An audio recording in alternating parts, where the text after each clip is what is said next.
of the falling star. Morning on the edge of light. Before you open your eyes, you can already feel it. That clean hush that belongs only to early morning on the coast. The tide is at its gentlest breath, sliding over the sand with the sound of silk. Somewhere a pelican yawns. Somewhere else a dolphin exhales a silver plume.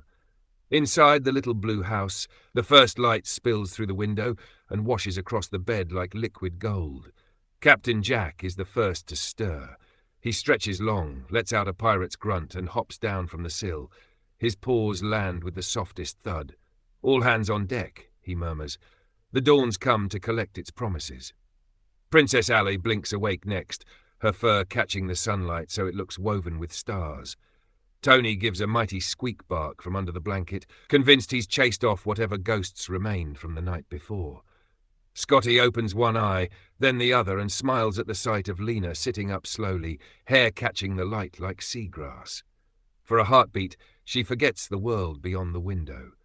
Everything feels suspended, held in the calm after the cleanse, the calm after the meteor, the calm of a brand new beginning.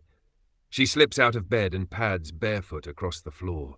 The boards are cool. The air smells faintly of sage and coffee beans waiting to be ground. The crystals on the altar gleam where the first rays touch them, tiny suns asleep in stone. Outside, the bay is a mirror again. Steam rises from its surface like breath from a dreaming giant. A single manatee nose breaks the water, then another. They linger as if to say, "We're still here. You're still guided." Lena pours 2 cups of coffee, one for herself, one small offering for the earth, and steps out onto the porch. The sun hasn't cleared the treetops yet. Its light glows peach and amber, painting the cypress trunks. The air is crisp but gentle, the kind that makes you believe in fresh starts. Scotty joins her, mug in hand. "Look," he says quietly. On the far edge of the bay, a faint streak remains in the sky, the path where last night's falling star had burned. "It stayed," she whispers. He nods. "Some light doesn't go out. It just changes shape." They stand there for a while, letting the world wake around them. Birds practicing morning songs, ripples spreading from a turtle's shell, the hum of a far-off boat engine beginning its day. The house begins to stir behind them. Claws clicking on tile, a cat's imperious meow, Tony's earnest demand for breakfast. Normal life returning, stitched together with a little more grace than before. Lena closes her eyes and takes a deep breath. The air tastes clean. The knot of worry that once sat behind her ribs feels smaller, softer. She can sense November's promise in the sunlight. Not loud, not fast, just steady.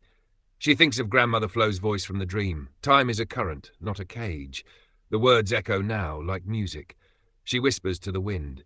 Open quote, "I don't have to force the tide. I move with it. I trust that every paddle forward brings the next wave of provision." Close quote. Then she turns to Scotty with that small, certain smile, the one that means she's already planning another tour, another listing, another way to keep the light moving. "Ready to go meet the day, Captain?" He salutes with his mug. "Aye." The sea's waiting. And as they step down to the dock, the dogs bounding ahead and the cat watching from his perch, the morning folds open like a map. Sunlight on water, new bookings on the horizon, the scent of salt and possibility.